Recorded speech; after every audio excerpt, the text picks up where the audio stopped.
Hello to all my Tesla fans. As you know, I am waiting for my Model Y to be delivered. I ordered it back in October and it's apparently supposed to be, or hopefully going to be delivered sometime in March. So as I wait for that, I am watching YouTube videos and just listening and reading all about Teslas. So as new information comes available as far as what the newer Teslas are going to have in comparison to the old and whatnot, I'm going to share that with you, and we're going to call it Tesla Tuesday. So first off, the 4680 battery, pretty awesome that's definitely coming out. It's going to start production out of Texas factory that's going to be up and running soon. They actually say that production for the Model Y and 3 is supposed to start maybe next week or in the next 7 days. So that's super exciting. 4680 battery is supposed to apparently offer 16%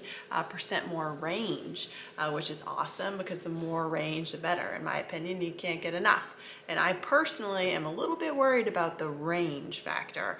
Not in my daily life and what I do, or even going on road trips specifically, and I'm going to post about this and give it a go and see if I can get there and back without a charge, or what I have to do once I get the car. But if you didn't know, I live in Maine, cold climate, and you know, we have like mountains and such. It's not flat.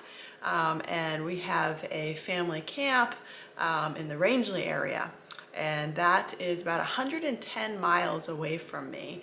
And the range on, you know, a Model Y is like 320, something like that, and that's like a full charge, which you're only supposed to charge a vehicle like 80%. So there's no Tesla chargers or any chargers of the sort from here to there. There is one small charger apparently in the Rangeley area that I can tap into, but it's a little out of my way, and I don't want to do that if I can help it. But anyways, it's, you know, climbing mountain, getting there and coming down. And I know there's the you know, braking system that can help with you know, the range and whatnot as well. I've seen some videos where people go up this mountain and they sucks the range, and then they go down, and because of the braking system, it actually like puts the energy back in the car, and then they're kind of like even out at the end. So I don't know if that's really true or not, but I'm going to put that to the test. So like I said, 4680 battery hopefully will be in my car come March. And to be quite honest with you, if it's not and I have to delay delivery for a month or two to get that, I think that's the wisest decision, and that's what I'll do. But I'm really hoping that March delivery will bring the new battery. So on to the next thing. Ventilated seats apparently is something that's supposedly supposed to be coming with the Model Y. Ventilated seats means like air coming through the seats that is cold versus hot. So all the seats are heated, which is really great. Oh, and the new models have the heated steering wheel, which I'm super stoked about, because you know, before I learned that in the previous models, I was kind of like, what? How do they not have heated seats for such a, I don't know, luxury vehicle, if you want to call it that. So that's pretty awesome, and my hands get cold. I'm always cold, so heated steering wheel is definitely a plus for me. Next thing up, Amd Chip. I talked about that last go round. That's going to be in the new vehicle. It is actually in the production of all of them now at this point, I believe. But sadly, unfortunately, you can't get the new chip in like older cars, which kind of sucks for them. So it's bad news there. Sorry to hear that. But basically that chip is just going to run your screen faster, you know, like web browsing and gaming and stuff like that. So that's pretty cool. The faster, the better, right? Kind of brings me back to like old dial-up days with internet. It really sucked when it was slow, and I can imagine if there's a lag in that screen at all, that would kind of suck. And we're super impatient as humans, I believe. So the faster the better as far as that goes.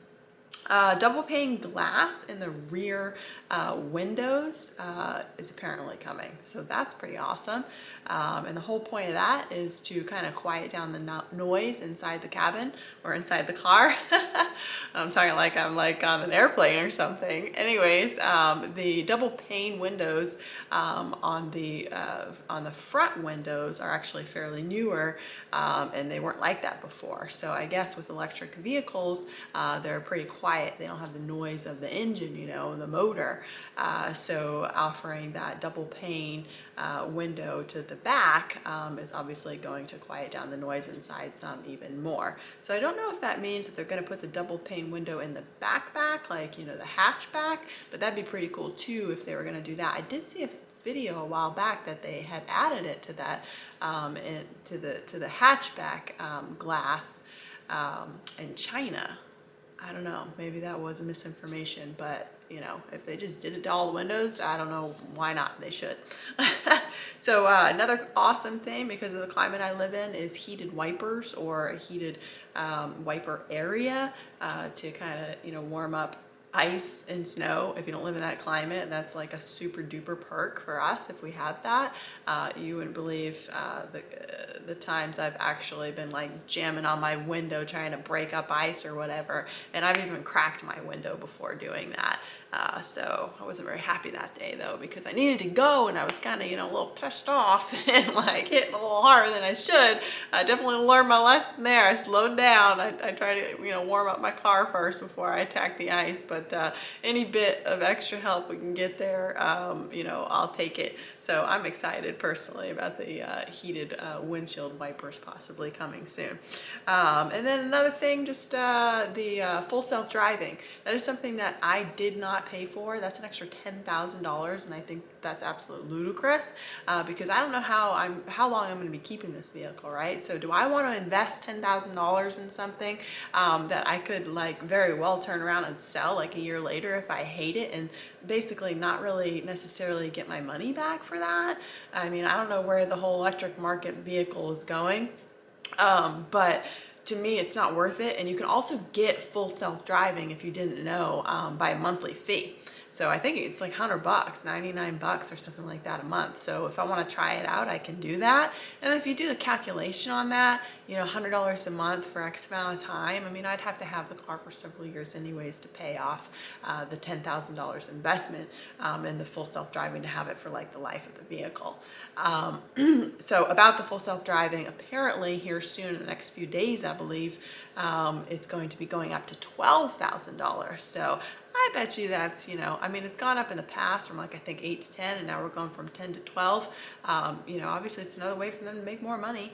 And then putting like a projection date on it of, you know, we're going to increase it in the next, you know, like 7 days, I think is what they said. You know, they're probably betting on people to get in there in their accounts and add it for the 10,000 so they can save, right? So not getting me there, Tesla, not doing it. Still not getting your full self-driving. And besides, it's got a long ways to go. So I'm not super duper excited about that portion of it. All right, so that's it for Tesla Tuesday. Hope you enjoy the information. I'll be back at you next Tuesday. Take care.